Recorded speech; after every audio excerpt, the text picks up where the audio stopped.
Sorry 3 हो गया। तो आज 2 और 3 की रात है समझ लो। तो अब आपके पास टोटल बचे हैं 24 दिन। उस 24 में से आप 7 डेज लास्ट का बाहर कर दो। That 7 day is not meant for any study और एनीथिंग न्यू।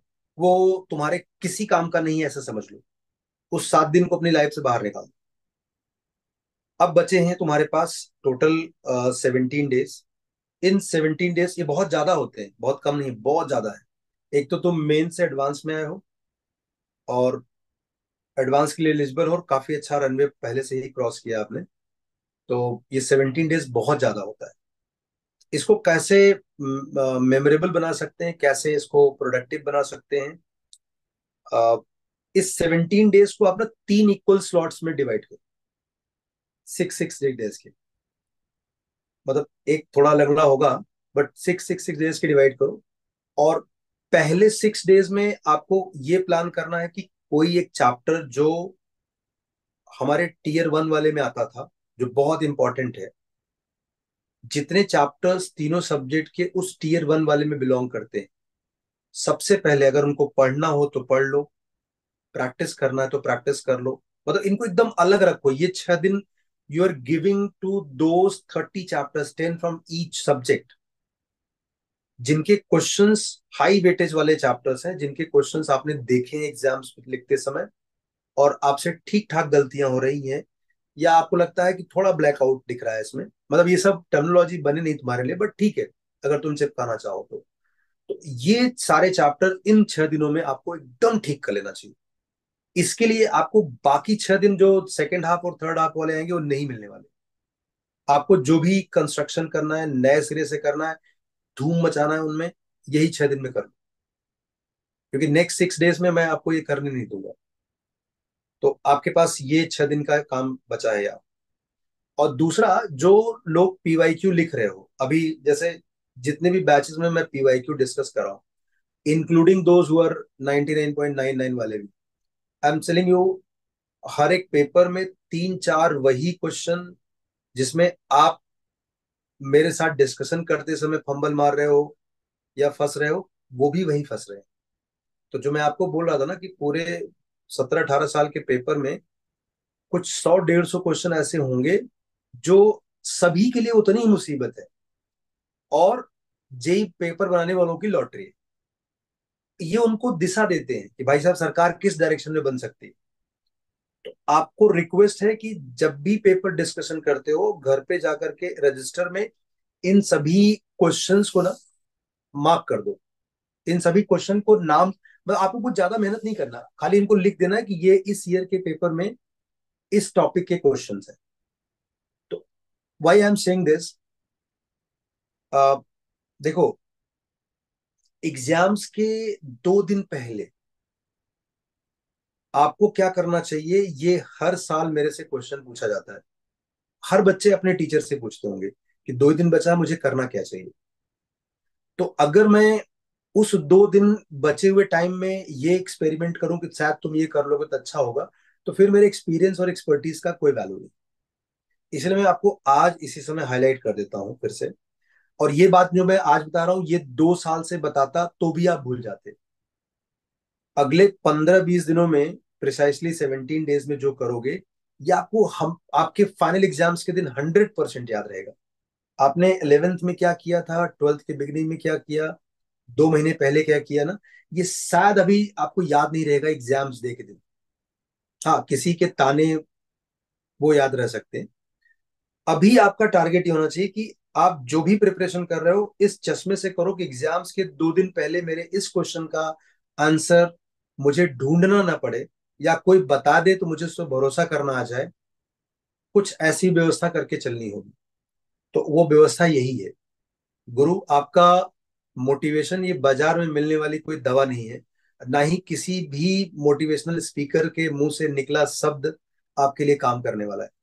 इसका सबसे रामबाण तरीका यही है कि जो भी पेपर्स आप लिख रहे हो, उनके अच्छे 4 5 क्वेश्चन जो, जिसमें पूरी दुनिया फंसती है, जैसे आज टू कोसेक वाला जो था, जैसे आज वो फर्स्ट पेपर में मीन वैल्यूज वाला था, या वो लिमिट वाला था, ये सबको सजा दो। एग्जाम्स के 24 घंटे 48 घंटे पहले अगर आपने ये देख लिया कि आपने पुराने सारे पेपर्स के जो जो चार चार पांच पांच क्वेश्चन एकदम सुपर जबरदस्त वाले थे, उनको उनकी गलतियों के साथ आपने जो किया था उनके साथ फिर से देख लिया, ट्रस्ट मी आपकी तैयारी पूरी तरीके से पूरी हो जाएगी। आपको किसी भी मेडिसिन किसी भी स्पीकर की जरूरत नहीं पड़ेगी, और आपके मन से यह सवाल भी नहीं निकलेगा कि मुझे करना क्या है। तो आपको एग्जाम्स के 2 दिन पहले के लिए आज से ही सोचना चालू कर देना होगा, तीनों सब्जेक्ट में। और तुम ये लिख के दे लो, अगर ऐसा कर लिया ना, सच में आप एग्जाम्स, जैसे कोई बच्चा घर से बाहर जा रहा है, या बच्चा या कोई भी, वो पूरा टाइम चेक कर रहा है पॉकेट, ये लिया है कि नहीं, चाबी लिया है कि नहीं लिया है, अब ये लिया है वो नहीं लिया है, मतलब परेशान है एकदम। जैसे मेरे भैया पहली बार जब विदेश जा रहे थे, तो वो मतलब ही was very conscious, he is very routine बंदा, बहुत ही सुलझे हुए हैं और बहुत ही ऑर्गेनाइज है, much much better than us. अब वो लिख विदेश जा रहे हैं तो लिखा नहीं था, क्योंकि विदेश जाते समय ऐसा क्या हो जाएगा जो रेगुलर घूमते समय होता है। तो उनकी जो फ्लाइट थी ऑब्वियसली सैंटा क्रूज से थी, और वो रहते कल्याण में। वो उनको सुबह 4 बजे की फ्लाइट पकड़ना है। वो 12 बजे मेरे यहाँ घर पहुंचे, तब उनको मालूम चला कि उनके पास पासपोर्ट नहीं है, क्योंकि ये एक ऐसी चीज है जो अभी तक कहीं भी घूमते समय उन्होंने नहीं ली थी। अब हंस सकते हो, बट ऐसा हुआ। फिर किसी एक छोटे आदमी जो घर में सबसे छोटा, उसको जाके दौड़ के लाना पड़ा, और वो सामने खड़ा। तो I am saying it's a very common. अगर आपने चेकलिस्ट नहीं बनाया तो भले ही आप कुछ ना भूलो, लेकिन आप ये मानने के लिए तैयार नहीं होगे कि आप कुछ नहीं भूले हो। इसी को बोलते हैं कंफ्यूज आत्मा। आप सिर्फ कंफ्यूज दिखोगे नहीं, कंफ्यूज रहोगे अंदर कि कुछ छूट तो नहीं रहा। मतलब इस बार आपका कुछ छूटा नहीं है। आपको भी पता है कि आपने सारा सिलेबस 2 साल में 200 बार घोट दिया है, लेकिन आपको कॉन्फिडेंस नहीं कि कुछ छूटा है कि नहीं छूटा है। इस बीमारी की दवा एक ही है, ये शॉर्ट नोट्स जो मैं आपको अभी सजेस्ट किया। करके देखो, सच बता रहा हूं, जिंदगी भर थैंक यू बोलोगे अपने आप को कि बड़ा अच्छा काम किया था, एक पेपर कैसा भी हो। But I was not confuse, I was not panicked, I was not like कि यार वो चीज नहीं देखा, वो चीज रह गया था। कि पेपर के थ्रू जो करके जाओगे, आपको पता है कि ये रियल है, ये एक्चुअल है, यही आया है, ऐसे ही क्वेश्चन आएंगे। अभी हमने देखा ना, डॉट कनेक्ट कर रहे हैं, कैसे टाइप के क्वेश्चन आते हैं। ये बहुत जरूरी है आपका काम। इसीलिए मैं आपको आज ही ये हाईलाइट कर देता हूँ। ये हमारी जर्नी का एक बड़ा सुंदर महीना है। और किसी घर को बनने में, बिल्डिंग को बनने में 2 साल अगर लगते हैं, तो बिल्डिंग सबसे सुंदर लास्ट के 15 दिनों में लगती है। ये वो खूबसूरती वाला पीरियड है, ठोकने पीटने वाला टाइम नहीं है ये। यहाँ कंस्ट्रक्शन नहीं होने वाला है, यहाँ पर सिर्फ सौंदर्यीकरण होगा। मतलब आप चीजों को कॉस्मेटिक नजरिए से देखोगे, फिनिशिंग जिसको बोलते हैं। आपके इस हफ्ते को छोड़ करके बाकी जो बचे हुए पीरियड है, उसमें कोई ऐसा बड़ा चीज नहीं बचना चाहिए जिसे आपको बनाना है। पता ना, बिल्डिंग 50 साल फ्लोर की खड़ी कर दी, बाद मालूम चला कि साहब नीचे 2 पिलर नहीं बनाए, भूल गए। ये वाला पीरियड तो है ही नहीं है, ये सौंदर्यीकरण का है। तो आपको ये छोटे छोटे इनपुट से उसे खूबसूरत बनाना है। इस पीरियड में खूबसूरती के लिए सबसे बहुत जरूरी पार्ट है, आप ऐसा कोई काम ना करें जो आपको ये साबित करे कि आप थोड़े फीके दिख रहे हो। मतलब आपको अपनी पैम्परिंग खुद से करनी होगी कि मैं लल्ला हूं, मैं अच्छा हूं, मैं अच्छा बच्चा हूं। मैं पूरे 2 साल बोलता था ना कि you should know what you don't know, but I am telling you, मैं आज अपने वचन को मिटा रहा हूं। मैं कह रहा हूं इस समय ये पता होना जरूरी है कि you should know what you know. Otherwise एक खराब पेपर जो किसी काम का नहीं है, वो आपका मूड खराब कर सकता है, और मूड खराब करके ये आपका अगले 15 दिनों की प्लानिंग को उड़ा सकता है। साधारण भाषा में अगर मैं बोलूं, जैसे एक आदमी 202 साल तक खूब पैसे कमाया। अब भाई बाप बड़ा भैया सबसे बड़ा रुपया, ये भाषा समझ में आती है। बहुत पैसा कमाया, उसने क्या किया, जब जब पैसा कमाया छिपाता गया कहीं पर। और एक टाइम के बाद जब उसने सोचा कि जिंदगी में एक दिन रिटायर होंगे और मस्त बढ़िया घूमने जाएंगे गोवा, जैसे ही वो रिटायर हुआ, अब वो बन गया गजनी, उसको कुछ याद ही नहीं है। उसको कुछ पता ही नहीं कि कहाँ पैसा छिपाया है। अब वो ढूंढ रहा है। अब ऐसी परिस्थिति में जो बंदा उसका एनलाइटन करेगा, जैसा एनलाइटन करेगा वैसा वो हो जाएगा। अगर कोई आके बोल दे कि भाई साहब तुम, मुझे बहुत दुख है, तुम कंगाल हो चुके हो, तुम्हारा सारा पैसा तो है ही नहीं कुछ, है ना। और एक ऐसा आदमी जो आकर के बोल दे कि भाई साहब तुमने यहाँ यहाँ यहाँ यहाँ पैसे छिपाए हैं, अचानक से तुम माला माल हो जाओगे। और इसके लिए कोई दूर जाने की जरूरत नहीं है, ऐसा करने वाला हमारे पेरेंट ही है। वो छोटे छोटे पॉकेट्स में पैसे, मतलब इमोशनल इन्वेस्टमेंट, अपने टाइम का इन्वेस्टमेंट, तुम्हारे सपनों के साथ अपने सपने जोड़ करके उन्होंने छोटे छोटे बहुत सारे इन्वेस्टमेंट किए। तो अभी उन्होंने तुम्हारे अंदर इतने इन्वेस्टमेंट किए हैं कि वो अगर डोरमेंट स्टेटस में रहेगा तो कंगाल आप दिखोगे। तो they also have to take effort to highlight this कि भैया तुझे इतना आता है। They have to have this art कि वो हर वो चीजें हाईलाइट करें जो तुम्हारे सेलिब्रेशन के काम आई है कभी। ये सबसे सुंदर टाइम होता है। मैं तुम्हें एक उदाहरण बताता हूँ। मेरे जो बच्चों के, मेरे अपने बच्चों के जो डॉक्टर हैं, पीडियाट्रिशियन, उनके 3 बच्चे।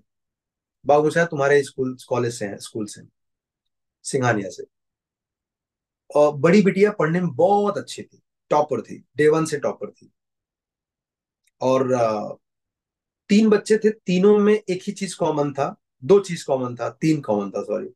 सरनेम, पापा मम्मी और मैं। तो पहली बच्ची पढ़ने में बहुत अच्छी थी, शुरू से लेके आखिर तक टॉपर थी वो 2 साल पढ़ी हमसे। और क्रेडिट गोज टू दैट कन्या। उसका रैंक था 960 में, she went to IIT Kharagpur, Priyanka Baheti. Second वाला बच्चा, पेरेंट को लगता था कि बहुत बदमाश है, ज्यादा अच्छा पढ़ाई में नहीं है, नहीं कुशल हो पाएगा। उसने भी 2 साल पढ़ाई किया। उसका रैंक है 363, वो भी सिंघानिया से। उसका नाम है आशुतोष बाहेती। तीसरे वाले के लिए और अच्छा परसेप्शन था कि ये तो और नालायक है, उसको मेरे पास 8वीं 9वीं से ही डाल दिया था उन्होंने। बहुत, मतलब डरे हुए थे, बहुत परेशान थे, हर रोज कुछ ना कुछ कहानियां रहती थी। फिर थर्ड वाले के लिए कुछ ज्यादा कॉन्शियस थे कि कुछ भी गलती करता था उठा के लेकर के हमारे पास छोड़ देते थे, अब आप देखो ये मेरे पास नहीं आना चाहिए, आप जब तक सुधरेगा नहीं तब तक घर आएगा नहीं। मतलब वो बेबी सिटिंग था मेरे लिए। और वो बंदा बहुत बदमाश था, मेरे को भी बहुत तंग करता था। उसको पता था कि इसको छेड़ेंगे तो ये छोड़ देगा मेरे को। लेकिन यहाँ पर दोनों पार्टी मिली हुई थी, पेरेंट और टीचर दोनों मिले हुए थे, तो छोड़ेंगे नहीं गुरु। तो एनीवे वो बच्चे का रैंक आया 101। अब तुम्हें लग रहा होगा कि इन सभी बच्चों के सक्सेस में मेरा रोल है। Trust me, as a honest teacher I know that. मैं तो कॉमन ही था ना। अगर मेरे अंदर इतना टैलेंट होता कि वो 101 आ रहा है, तो मैं उस बिटिया को 101 क्यों नहीं कर देता। इन तीनों में एक ही पैरामीटर है जो हिडन है, जो अब हिडन नहीं होना चाहिए, वो है अमेजिंग पेरेंटिंग। ट्रस्ट मी, मेरा नॉलेज थोड़ा बहुत आगे पीछे हुआ होगा, बताने के स्टाइल में थोड़ा चेंज आया होगा, हो सकता है। इतना सिग्निफिकेंट चेंज नहीं होगा कि 900 बिकम 100। और वो भी एक सब्जेक्ट दो, उनको 3 सब्जेक्ट का एग्जाम देना। तो वो मेरे लिए फैमिली है, वो मेरे मतलब बच्चे हैं। वो आज भी मैं उनको उतने ही प्यार से डांटता हूँ, समझाता हूँ। वो उतने ही प्यार से, उतने ही हक से मुझे डांटते हैं कि तुम्हें ये नहीं खाना चाहिए, तुम बहुत मोटे हो रहे हो, तुम्हें ऐसा नहीं करना चाहिए, वगैरह वगैरह। बहुत कूट कूट के प्यार भरा है। कॉमन चीज है पेरेंटिंग। वो जिंदगी में जहन से निकलने वाली बात निकल ही नहीं सकती मेरे, कि एक आर्ट जो इतनी बड़ी ताकत लेता है, लेके रखा हुआ है, पेरेंटिंग, वो बच्चे का दिशा और दशा दोनों बदल सकता है। बच्चा छिपेगा या छपेगा, ये डिसाइड कर सकता है। तो अभी अगले 17 दिनों के 15 दिन भी, जितने भी दिन बचे हैं ना, इसमें घर का जो एनवायरमेंट है, that will play a very amazing role. मैंने डॉक्टर साहब को देखा है, he was very strict father. जबरदस्त एक्टिंग करते थे घर पे, मार देंगे, चमाट लगा देंगे, फटे पुराने कपड़े बच्चों को पहनाते थे। मतलब पैंट का साइज छोटा हो जाता तो भी जा यही पहन के जा। ही was very strict with that. हम लोग आपस में बातें कर लेते थे कि ऐसा इसलिए करते ताकि इसका मूड इधर ना चला जाए, है ना। ये बहुत शैतान, बहुत शाना है, ऐसे ऐसे बोलते थे। सर छोटा वाला बहुत शाना है, ये आपको भी घुमाता है, मुझे पता है, मेरे को तो घुमा ही रहा, ऐसा। तो उनको अलग ट्रीटमेंट से ट्रीट करते हैं। लेकिन लास्ट के 15-20 दिनों में गुरु ऐसा पिघले हैं, ऐसा पिघले हैं, कुछ भी नहीं, मतलब नो नेगेटिव वर्ड्स। मतलब पहले ही use to have this doubt कि ये मतलब कहीं ऐसा ना हो कि 2 बच्चे निकल गए, उसका प्रेशर लेकर के ही ये निपट जाए। मतलब हमसे बोलते थे तो मुझे डर था घर में ही ना बोले, बट लिटरली ही तभी तो मैं बोला कि पेरेंट जीनियस है। मैंने बोला डॉक्टर साहब यार तुम बड़े होशियार हो, तुम खुद मेडिकल में हो और हमारा इंजीनियरिंग वाला टैलेंट आपने बच्चों को चिपकाया। बोला इसलिए डॉक्टर हैं, और हम इतने अच्छे डॉक्टर हैं कि हम सिर्फ मेडिसिन के डॉक्टर नहीं हैं, हम बच्चे पालन करने के भी डॉक्टर हैं। और सही है, किसी भी कोचिंग का रिजल्ट 2%, 5%, 10% होगा, उनका घर का 100% है। तो ये मेरा मैसेज सारे पेरेंट्स के लिए है कि ये जो जर्नी है इसमें पेरेंट का रोल एक्टिव पैसिव दोनों रहा है। इस टाइम पे मेरा एक ही रिक्वेस्ट है, तुम सब लोगों से है, तुम भी घर में ये कम्युनिकेट जरूर करो कि इस टाइम पे ऐसे कोई वर्ड्स जैसे जो भी निगेटिव ट्यून में आते हैं, जैसे एक ये भी वर्ड है कि अरे कुछ नहीं, सीटी भी करेगा तो भी मैं बहुत खुश हूं, ये बहुत पॉजिटिव वर्ड नहीं है। मकसद पॉजिटिव है, समय पॉजिटिव नहीं है। जैसे अ, अगर मैं लाइफ में बहुत अच्छा कर रहा हूँ और मेरे पेरेंट्स मुझे आके कंसोल करें कि कोई नहीं, तू जैसा कर रहा है वैसा कर, खुश रहने की कोशिश रख, हम बाकी देख लेंगे, right. If I am doing good I will take it positive कि यार मुझे अच्छा इंकरेजमेंट मिल रहा है। जैसे for अगर नौकरी कर रहा हूँ और मेरा बॉस आकर के बोले कि यार सूरज, और if I am doing very good excellent, मेरा ट्रैक रिकॉर्ड अच्छा है, बॉस आके यार तुम 2 दिन का छुट्टी लो गुरु, तुम बहुत मेहनत कर रहे हो, I am so happy and take a break, 2 दिन का छुट्टी लो। सेम लाइन, कट टू, अब आई एम नॉट ऑनेस्ट, मैं नंबरी कामचोर हूं, मेरे को काम के नाम से ही सोना आता है, मतलब समझ गया ना, रोना और सोना दोनों आता है। यही लाइन बॉस आकर के फिर से बोले, same line will impact me differently, मुझे समझ में आ जाएगा कि मेरे को कल से नौकरी ढूंढना है। तो ये बच्चे की मनोदशा सिर्फ बच्चा जान रहा है, पेरेंट के मुंह से निकला सेम लाइन अलग अलग समय पे अलग अलग इम्पैक्ट डालेगा। इसमें ये कहने की जरूरत नहीं कि प्लान बी ये है, इसमें ये भी कहने की जरूरत नहीं है कि तुम्हारा XYZ में इतना आ जाएगा तो मुझे ये खुशी मिलेगी, या नहीं आएगा तो मुझे ये दुखी नहीं होगा। Let him try, you observe, you both observe. And जैसे आप बच्चा 1 साल का था, ऑब्जर्व करते थे उसके एक्टिविटीज को, लोगों से शेयर करते थे, अगर कुछ बीमारी होती थी बिना उससे पूछे बिना उससे बात किए आप डॉक्टर तक बता देते थे। आपका बच्चा है, वो आपके लिए आज भी उतना ही छोटा है, तो आज भी अगर आप ऑब्जर्व करोगे तो आपको पता चल जाएगा उसकी प्रॉब्लम क्या है, समस्या क्या है, वो आराम से बता देगा। और आपको टीचर तक पहुंचा देना है, टीचर अपने हिसाब से, क्योंकि टीचर रेगुलरली एक ही शब्द बोल बोल करके ठीक हो गया, उसको समझ में आ गया कि इसके ऊपर कैसा इम्पैक्ट होगा। तो मतलब चीजें कम्युनिकेट हो जाएंगी। ये वैसे हो गया ना, जैसे अगर मेरा बच्चा खांसता है मैं उसको डांटूं कि खांसता का है, कोई ले दवा पे, अभी खांसी नहीं आना चाहिए, डांट करके मैं उसे खांसी ठीक नहीं कर सकता, मुझे ऑब्जर्व करके डॉक्टर बता करके अच्छी मेडिसिन लाना है। I have to ensure that he is taking it, काम हो जाएगा। तो अभी इस 17-18 दिनों में हर एक के हिस्से में अपने हिस्से का काम होना चाहिए, और उसको लोगों को बखूबी निभाना है। और मुझे पता है कि बहुत शानदार टाइम होता है जिसे आप जिंदगी भर नहीं भूलोगे। लोग जब पूछेंगे आपको कि आपकी जर्नी कैसे थी, तो आपको ये पिछला 20-25 दिन बहुत अच्छे से याद आएगा। मैं अभी रिसेंटली 2-3 दिनों में लगभग 5-7 बच्चों से बात किया जो IIT में है, एंड मैं जानना चाहता हूँ कि उनको कितना याद है अपने बारे में। तो पूरी जर्नी में कुछ एनेक्डोट वो फर्स्ट ईयर और सेकंड ईयर का बताए, बट लास्ट के 25 डेज का जब वो एक्सप्लेन कर रहे थे ना, तो ऐसा लग रहा था आंखों के सामने कोई मूवी चल रही है।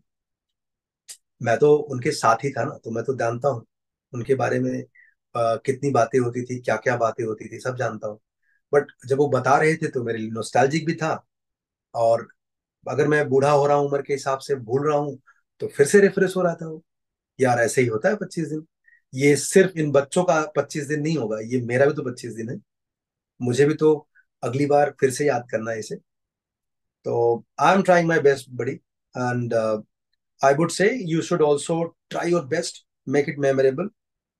Don't exert much.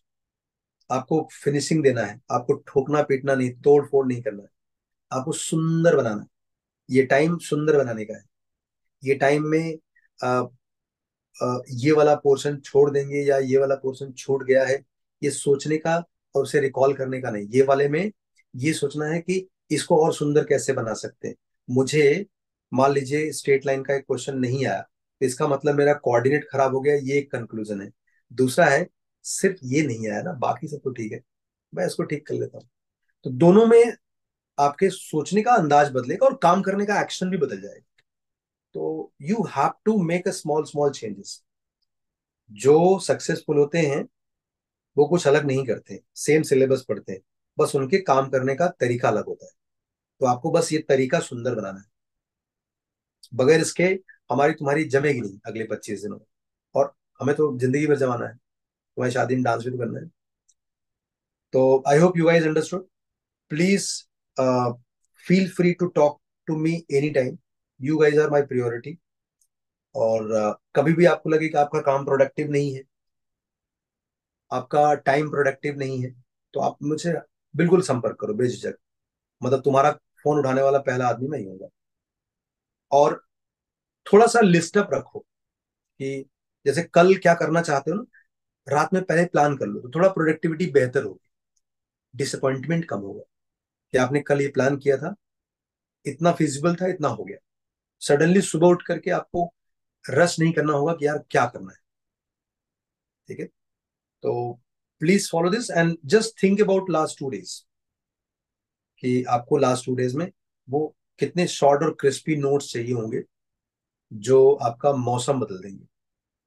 मतलब सच बता रहे बहुत मजा आएगा। अगर मुझे कहीं से ये लिस्ट मिल जाए कि मैं विदेश तो जा नहीं पाऊंगा, कहीं स्वदेश में ही कहीं घूमने जा रहा हूँ, और कोई मुझे बता दे कि भाई साहब इतने इतने सामान आपने प्लान किए थे और ये लिस्ट है, सब अंदर है, देखो मैं कितना कॉन्फिडेंस जाऊंगा, कितने कॉन्फिडेंस शानदार तरीके से, मुझे कोई डर नहीं लगेगा। नहीं तो फिर मैं पूरा टाइम कंफ्यूज होऊंगा। ठीक है।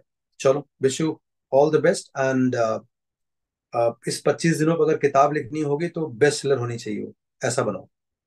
और घर में माहौल थोड़ा अच्छा रखो, पेरेंट्स से जरूरी कम्युनिकेशन होना चाहिए। You should be readable. Like ऐसा ना हो कि तुम आंखों में कुछ छिपा रहे हो। You should be readable. और ये समय है गुरु, अ, आंखों में जो आंसू आने वाले हो आधे न, उनको लौटाने का समय, कि भाई तू राधे रास्ते से लौट जा। ये समय नहीं उसका। खुशी के आंसू भी होंगे, उनको पहचानना बहुत मुश्किल होगा इस टाइम पे। कभी कभी बहुत अच्छा मोमेंट होता है, कभी कभी किसी एक पेपर, किसी एक क्वेश्चन से मोमेंट अच्छा नहीं भी रहता है, तो आपको पहचानने की जरूरत है। Highlight the good one, this is not right time to highlight the bad one. Okay. चलो, I will be with you in this journey. मजा आएगा। मिलते हैं परसों। Bye bye. Thank you bye sir. Sir.